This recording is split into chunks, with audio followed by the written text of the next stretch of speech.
जी तो अस्सलाम वालेकुम दोस्तों, उम्मीद करता हूँ आप सब खैर आफियत से होंगे और अपनी ज़िंदगी में खुशबाश होंगे। और अगर कोई भी अपनी ज़िंदगी में परेशान है तो हम हो आए हैं उनको भी और जो नहीं होके आए हैं उनको भी अल्लाह ताला अपने दर पे बारहा बार बुलाए। आमीन सुम आमीन। और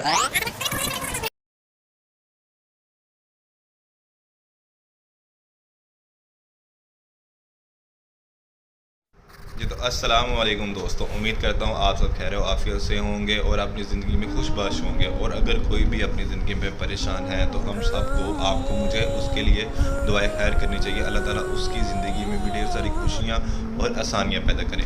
जी तो इसी के साथ मैं स्टार्ट करता हूँ अपना एन अदर व्लॉग और अपनी लाइफ का बेस्ट एवर एक्सपीरियंस शेयर करूँगा जो कि है माई उम्रा जर्नी। और इस उम्रा जर्नी में मैं आपको बहुत कुछ बताऊंगा कि मेरी लाइफ में क्या क्या हुआ और कहाँ कहाँ गया मैं और क्या क्या मैंने तजल्लियात और क्या क्या चीज़ें की वहाँ पे। ये मेरी लाइफ का सबसे अच्छा एक्सपीरियंस था और ये हर मोमिन और हर मुसलमान की लाइफ का सबसे अच्छा एक्सपीरियंस होता है कि वो अल्लाह ताला की बारगाह के आगे पेश हो और अल्लाह के हजूर जाके दुआ करे और अल्लाह का घर देखे और नबी करीम सल्लल्लाहु अलैहि वसल्लम का रोज़ा देखे। जी तो आज इस व्लॉग में मैं आपको अपनी ज़िंदगी का बेस्ट एवर एक्सपीरियंस बताऊंगा जो मेरी ज़िंदगी का सबसे अच्छा एक्सपीरियंस और मेरी ज़िंदगी का सबसे अच्छा दिन था।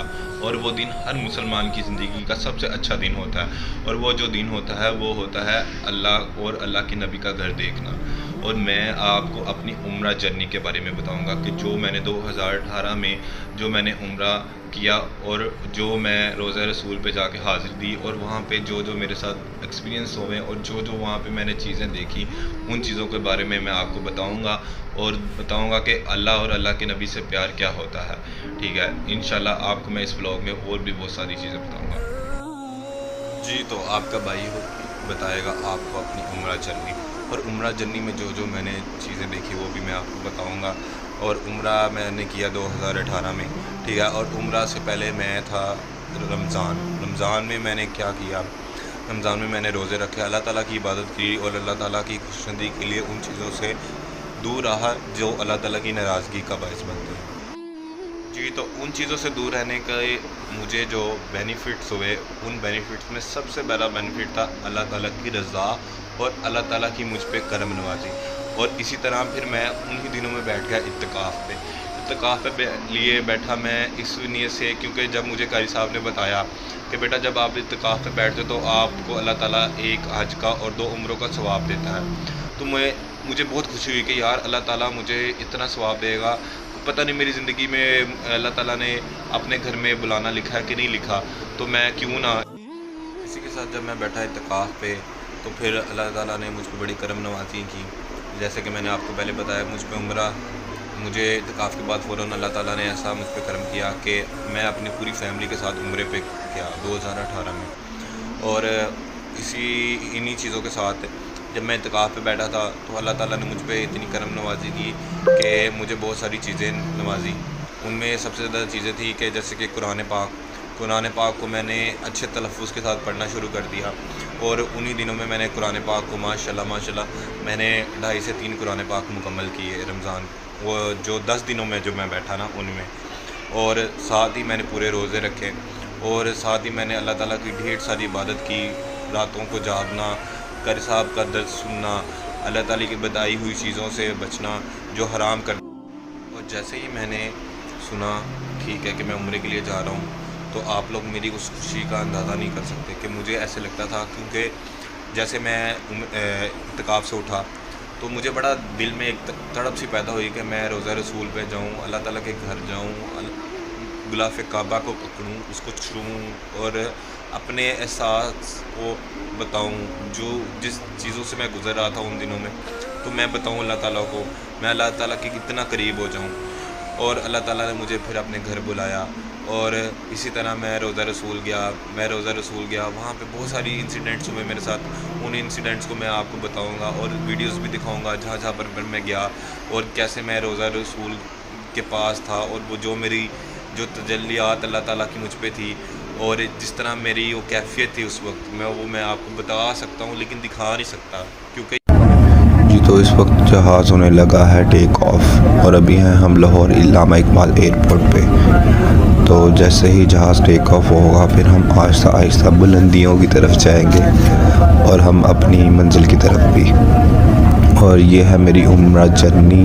तो ये हम पहुंच गए हैं बुलंदियों पर। बुलंदी ये है 30,000 फीट से अबव, ठीक है। और ये नीचे देख रहे हैं ये है पाकिस्तान और ये है लाहौर डिफेंस, जिसके ऊपर से हमारा जहाज़ गुज़र रहा है। और नीचे से ये छोटे छोटे से ना ये गूगल मैप की तरह आपको नज़र आ रहे हैं। और इतनी बुलंदी से जब गुज़रते हुए इंसान को अपने आप को बहुत ज़्यादा बुलंदियों पे महसूस करता है खुद को। और ये जो नीचे छोटे छोटे से घर आ रहे हैं ये असल में घर है, गूगल मैप वाले घर नहीं है। इसी के साथ आपका भाई हो गया तैयार और उसने पहन लिया है एहराम एयरपोर्ट पे ही। और ये है एहराम की, और ये साथ ही उन्होंने दे दिया हमें लंच। और ये है छोटे छोटे से और प्यारे प्यारे से बादल, और ये बहुत ज़्यादा खूबसूरत, ये नीचे सारा समुंदर था। और ये है अल्लाह ताला का घर जो आपको मुझे हम सबको पसंद है। और ये अल्लाह ताला के घर की मैंने एक स्मॉल सा क्लिप जो ना शूट किया हुआ था, ठीक है, जो कि मैं चाहता था कि मैं सबको दिखाऊं। और ये मेरा पहला उम्रा मुकम्मल हो गया और ये उम्रे से पहले की मेरी पिक्चर है, ठीक है। और ये है मस्जिद नबी का हाथ था जहाँ पे छतरियाँ लगी हुई हैं। और ये मस्जिद नबी के हम अंदर बैठे हुए हैं। और साथ ही ये शुरू हो गया है सफ़ा मरवा। और जब हम सफ़ा मरवा करते हैं तो यहाँ पे इतनी ज़्यादा सर्दी होती है ना, क्या आपको बहुत ज़्यादा सर्दी फील हो रही होती है। और यहाँ पे तो आपका एक्सपीरियंस बहुत ज़्यादा, लेकिन जब हम यहाँ पे सफ़ा मरवा पे होते हैं तो हम जब यहाँ पे सफ़ा मरवा कर रहे होते हैं तो उस दौरान हमारी जो बॉडी का टेम्परेचर होता है वो इतना हीट अप हमारी बॉडी हो जाती है कि हमें इतनी चिलर जो एसी लगे हुए हैं उनमें भी गर्मी महसूस हो रही होती है। और हमारी बॉडी फुल उस टाइम हीट अप हुई होती है, क्योंकि जब आपको अपनी बॉडी को इतनी मुशक्क़त के साथ इन के ऊपर जाना पड़ता है और सफ़ा मरवा करना पड़ता है तो उसमें आपको बहुत अच्छा फ़ील होता है। और ये है हरम के अंदर का मंज़र जो कि इंतहाई खूबसूरत और दिलकश है। और साथ ही सामने आपको छोटा सा एक खाना काबा का नज़र आ रहा होगा। और ये है खाना काबा के अंदर हरम में जो है इस वक्त बहुत ज़्यादा खूबसूरत मंजर दिखाया जा रहा है। और ये है साथ ही हरम के बाहर का मंजर। ये जो है ये वॉशरूम वाली साइड है, ठीक है। यहाँ पे हम और इधर करके ही अबू जहल का घर था जहाँ पे अब वॉशरूम बना दिए गए हैं। और जो कि अब देखा जाए तो उसके लिए इबरतनाक एक चीज़ है कि अब वो खुद तो नहीं है लेकिन उसकी आने वाली नस्लें और जो भी था, ठीक है, वो सारे अब देखेंगे कि वो जो है कि इबरतनाक एक चीज़ बनाई गई है वहाँ पे, उसको वॉशरूम की जगह जो उसका घर था तो वो बना दिया गया। और ये जो है ना, ये हरम से जब हम बाब फ़हद की तरफ अपने होटल्स की तरफ जाते हैं तो ये खूबसूरत मंजर वो होता है कि ये सारे होटल्स हैं, इनमें मक्का टावर, मिलेनियम और ये सारे होटल्स नज़र आ रहे होते हैं। और ये हरम है और ये हरम की मस्जिद है जो आपको नज़र इस वक्त आ रही है, जो कि इंतहाई खूबसूरत और दिल को छू देने वाला मंजर है ये।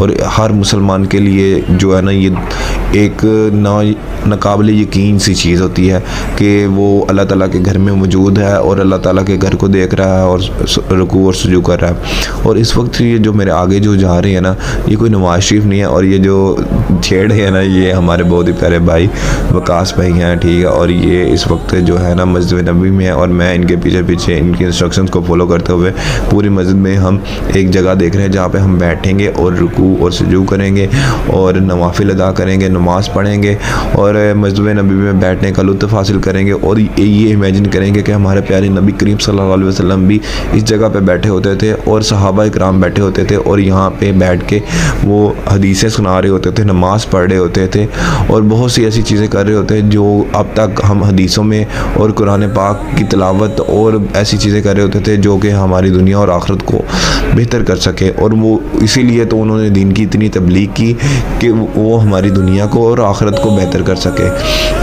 और ये इस वक्त ये जो आपको मंजर नज़र आ रहा है ना, सब अपनी अपनी इबादत में लगे, किसी को किसी से कोई गर्ज नहीं है। और ये आपका भाई आ गया दोबारा मक्का में और मक्का में दोबारा से उम्रा स्टार्ट किया और साथ ही मैंने खाया अलबेक और ये दोबारा से मैं आ गया हरम में। और ये साथ ही हमने ज़ियारतों की तरफ निकल गए और ये जब हम ज़ियारतों की तरफ गए तो ये दूर से एक मक्का टावर का बहुत, और साथ ही ये मस्जिद बिलाल है, ठीक है। और ये प्यारे प्यारे से एक कबूतर एक चौक बना हुआ है और दोबारा से ये आ गया हरम में, ठीक है। और ये है जहाँ पे अमा हवा और ये मीना का मैदान है ठीक है। और ये हमारी जो बस है जिसमें हमने ज़ियारतें की हैं, और ये ज़ियारतों के मुकाम हैं जहाँ जहाँ हम जाते रहे हैं। और ये मदीना का मैदान है जहाँ पे खेमे लगते हैं हज करने के लिए, और प्यारा सा मंज़र हमारे अल्लाह पाक के घर का।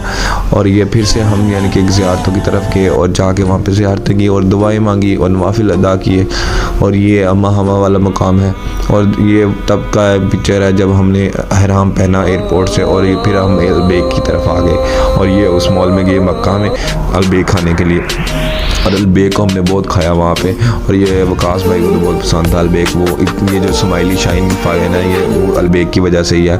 और ये इतना मुस्कुराता हुआ चेहरा बता रहा है कि अलबेक का तबाया लगा दिया हो। और ये इस तरह जो टावर खड़ा हुआ है दोबारा से मक्का टावर, और ये हमारे प्यारे नबी करीम सल्लल्लाहु अलैहि वसल्लम का रोज़ा मुबारक। और ये खूबसूरत जाली है, हमारे दिल को बहुत ज़्यादा कशिश करनी है। तो ये है हमारे नबी करीम सल्लल्लाहु अलैहि वसल्लम का रोज़ा मुबारक, ठीक है। और ये जो है इस वक्त ये हमारे होटल है जहाँ पे हमने मदीना में स्टे किया। और ये मदीना से दूर होटल से हमारी प्यारी मस्जिद नबी नज़र आती है, और मस्जिद नबी के अंदर बैठ के हम बैठे होते और ये बाहर हम निकलते तो इस तरह की शरारतें वरारतें करते रहते हम। और ये प्यारी सी बिल्ली जो है ना, ये बहुत ज़्यादा मुझे प्यारी लगी, क्योंकि ये इतनी प्यारी थी, इतनी अट्रैक्ट कर रही थी। ये ऐसी बिल्ली है जो हमारे यहाँ पे पाई जाती है, बड़ी प्यारी। और जैसे मैं वहाँ पे रहा, ठीक है, और मेरी वहाँ पे जो कैफियत थी और कितने दिन वहाँ पे, और कुछ लोग कहते हैं कि आप ना मक्का से जब मदीना जाते हैं तो आपकी कुछ तबीयत ऐसी अपसेट हो जाती है कि आप थोड़े से बीमार हो जाते हैं। लेकिन मैं आपको इसमें बताऊँगा कि ये बात वाकई में सच है। आपकी समटाइम तबीयत इतनी ख़राब हो जाती है कि आप इतने ज़्यादा अपने आप को ऐसा महसूस करते हैं उस वक्त। पहले तो आपको होश आवाज़ ही नहीं रहते उन जगह पे जाके, और जब आपको होश आवाज़ आते हैं तो समटाइम आपको आब हवा की वजह से तो कुछ तबीयत आपकी ऐसी ख़राब हो जाती है कि आपको काफ़ी दिन तक वहाँ पे बीमार रहना है। इसलिए मैं आप लोगों को भी रिकमेंड करूँगा कि आप अपनी मेडिसिन जो है ना इधर की वो ज़रूर लेके जाएं। समटाइम जो उधर की मेडिसिन होती है वो आपको सूट नहीं करती, इस वजह से, क्योंकि हम इस आबो हवा के आदी होते हैं और उधर की मेडिसिन हमें सूट नहीं कर पाती। ये बहुत बड़ा इशू है वहाँ पे ना। तो आपने अपनी मेडिसिन यहाँ से ज़रूर लें जी। तो अब टाइम हो गया नमाज का, और इसी के साथ हम पढ़ेंगे नमाज। और नमाज जो मैंने आपको पहले भी एक ब्लॉग में बताया कि नमाज आपको दुनिया और आखिरत में दोनों में फ़ायदा ही फ़ायदा देगी। और आपको जैसे कि किसी के दिल के साथ जुड़ने का ज़रिया कोई ना कोई होता है कि आप किसी को गिफ्ट देते हैं या उसके लिए वो काम करते हैं जो उसको पसंद हो। इसी तरह अगर आप चाहते हैं कि आपका और अल्लाह ताला का ताल्लुक़ जो है, रिलेशन जो है और स्ट्रॉन्ग हो, तो उसके लिए आपको नमाज़ पढ़ना बहुत ज़रूरी है। तो रिक्वेस्ट भी करता हूँ, और हम सब पे फ़र्ज़ भी है, तो इसलिए आप सब भी नमाज़ पढ़ा करें। और इसके साथ मैं आपको अपनी जो गुमराह ब्लॉग की चीज़ें हैं वो और मैं बताऊँगा ज़रूर। तो मिलते हैं नमाज के बाद इंशाअल्लाह जी। तो इसी के साथ हुआ इंतज़ार ख़त्म, और इसी इंतज़ार के साथ मैं आपको बताऊँगा कि मेरे साथ हुआ क्या। और हुआ ये कि मैं इतना परेशान था कि मैं अपने प्यारे मोहम्मद सल्लल्लाहु अलैहि वसल्लम के रोज़े पर गया हूँ और मुझसे इबादत नहीं हो पा रही। मैं वहाँ पे क़याम नहीं कर पा रहा मस्जिद नबी में। तो मैं बड़ा परेशान था, लेकिन मैंने कुछ दिन ज़रूर गुजारे, हिम्मत करके जाता रहा जितनी भी हिम्मत हुई। और वहाँ पे जो होटल का था उस बेड पे पड़ा रहा, और वहाँ से मुझे गुंबद खजरा जब नज़र आता था तो मैं रोता था, और मैं कहता था कि या रसूलल्लाह, आपने मुझे अपने घर तो बुला लिया, लेकिन मुझ में इतनी सख्त नहीं हो रही है कि मैं आपके रोज़े पर आऊँ। तो आप तो दो जहानों के मालिक हैं, ठीक है, आप तो अल्लाह ताला के महबूब हैं। तो आप अल्लाह से अर्ज़ करें कि वो मुझे सेहत अता करें और मैं आपके रोज़े पर आऊँ और अपनी इबादत को करूँ और आपके रोज़े पर आकर दुरूद सलाम पढ़ूँ। ये थी मेरी जो कैफियत जो मैं आपको जी। फिर उसके बाद हुआ ये कि जब मैं कुछ अपने आप को बेहतर महसूस करना शुरू हो गया, तो हमारा वहाँ पे एक दिन का क़याम रह गया था। मैं बड़ा परेशान रोया और फरियाद की कि अब मैं क्या करूं। और मैं घर में यानी कि उस होटल के रूम में किसी को नहीं मैंने बताया, घर वालों में, कि और मैं चुप करके मैंने अपना एक मिनी बैग जो था वो मैंने पकड़ा, और मैंने उसमें मेरे जो डॉक्यूमेंट्स थे उसको मैंने कैरी किया, और कैरी करके तो मैं मस्जिद नबी की तरफ चले गया। उस वक्त था टाइम तहज्जुद का, और तहज्जुद के टाइम में वहाँ पे जाके ना, तो मुझे यानी कि ना ये बताया गया कि रियाजुल जन्ना में ना 2 नवाफिल पढ़ना वो जन्नत का टुकड़ा उसको बताया गया। तो मैं उधर गया और मैं बड़ी एक तड़प थी कि मैं वहाँ पे 2 नवाफिल अदा करूँ। तो ये आप यकीन नहीं करेंगे कि मैं वहाँ पे गया हूँ तो मैंने राउंड अबाउट कुछ 66 नवाफिल वहाँ पे अदा किए और फिर फजर की नमाज़ पढ़ी और एक सपारा भी वहाँ पे मैंने मुकम्मल किया बैठ के। और मैं हैरान इस चीज़ पे था कि वहाँ पे जो पुलिस वाले थे वो जो वो पुलिस वाले थे ना वो 2 से 3 मिनट बैठने नहीं देते थे। तो मैं वहाँ पे बैठा इतनी देर क़याम किया, रुकू किए, सजू किए, ठीक है, और अल्लाह के आगे रोया, ठीक है, और नबी का रोज़ा देखता था और एक वक्त ऐसा देखता था कि मुझे लगता था तो मेरे लिए ये ख्वाब है और मैं उस ख्वाब में जी रहा हूँ, ठीक है, और मुझे डर भी रहा था कि यार ये ख्वाब से आँख खुलेगी और मैं फिर अपने वतन चले जाऊँगा और नबी के घर से दूर हो जाऊँगा, ठीक है। लेकिन एक ना एक दिन सबको यानी कि करना पड़ता है, ठीक है, और कुछ ऐसे खुशनसीब लोग भी हैं जिनको हमारे नबी करीम सल्लल्लाहु अलैहि वसल्लम अपने ही रोज़े के पास रख लेते हैं और वो खिदमत कर रहे हैं, हमारे नबी के मस्जिद को साफ़ करते हैं, ठीक है, और वहाँ पे जो नज़्म व ज़ब्त है उसको कायम रखते हैं। तो ऐसे लोगों के लिए मेरा सलाम, ठीक है, कि मैं उनको सलाम करता हूँ और अल्लाह ताला उनको जज़ा देने वाला, कोई किसी को जज़ा नहीं दे सकता। तो मैं जब उधर नवाफिल पढ़े फिर मैं रोज़ा रसूल पर गया, हाज़िरी दी, सलात पढ़ा जी। तो अल्हम्दुलिल्लाह हम सब ने पढ़ ली है नमाज और हमने अल्लाह ताला की बारगाह में सजदा करके अपनी निशानी को कर दिया है। अल्लाह ताला के बहुत करीब और दिल को दिया है बहुत ज़्यादा सकून, ऐसे ही है जी। और हम सब ने दुआ की है मुल्क पाकिस्तान के लिए कि अल्लाह ताला इस मुल्क में रहने वालों की खैर फरमाए और इस मुल्क में तरक्याती काम को बढ़ाए और मुल्क की मुश्किलात को आसान करे और इस मुल्क में सबके लिए रोज़गार हो, आमीन इंशाअल्लाह। इसी के साथ मैंने अपनी नमाज को मुकम्मल किया और मुकम्मल करने के बाद मैं दोबारा आ गया हूँ अपनी उम्रा जर्नी पे। तो मैं अपने उम्रे के उस सफ़र को मैं बयान करते हुए, जैसे मैंने आपको जो तजल्लियात थी जो थे वो मैं सब कुछ बताया, ठीक है, और अल्लाह ताला हम सबको उस पाक दर पर जाने की तौफ़ीक़ अता फ़रमाए और जो हो आते हैं उनको भी दोबारा फिर जाने की तौफ़ीक़ अता फ़रमाए। और प्लीज़ कमेंट में आमीन ज़रूर बोला करें, पता नहीं अल्लाह ताला किसकी दुआ कबूल कर ले और हम की हाज़री हज़ूर नबी करीम सल्लल्लाहु अलैहि वसल्लम की बारगाह में हो जाए। तो ज़रूर आप ये दुआ किया करें कि अल्लाह ताला हम सबको और जो हो आए हैं उनको भी और जो नहीं हो के आए हैं उनको भी अल्लाह ताला अपने दर पे बारहा बार बुलाए, आमीन सुम आमीन। और आप सब ना नमाज की पाबंदी ज़रूर किया करें। मैं अपने इस व्लॉग में नमाज की पाबंदी का इसलिए कहता हूँ कि नमाज जो है ना वो दिल का सुकून, दिल का करार, चैन आपकी जी। तो इसी के साथ मेरी उम्रा जर्नी हुई है कंप्लीट और मैं फिर से दुआ करूँगा कि अल्लाह ताला सबको अपनी बारगाह में और इस तरह अपने घर की ज़ियारत की तौफ़ीक़ अता फ़रमाए और अपने नबी का घर भी और अपने नबी का रोज़ा भी देखने की तौफ़ीक़ अता फ़रमाए, आमीन। और अब हुआ है नमाज मगरिब का टाइम और अब हम पढ़ेंगे नमाज मगरिब। और आप वीडियो को लाइक, सब्सक्राइब और शेयर करना मत भूलिएगा और इसी तरह मुझे ढेर सारा प्यार देते रहिएगा और मैं आपके लिए इसी तरह अपनी लाइफ के बहुत ज़्यादा एक्सपीरियंस लेके आऊँगा जो मेरे लिए और आपके लिए दोनों के लिए फ़ायदेमंद होंगे। तो इंशाल्लाह मिलते हैं नेक्स्ट व्लॉग में।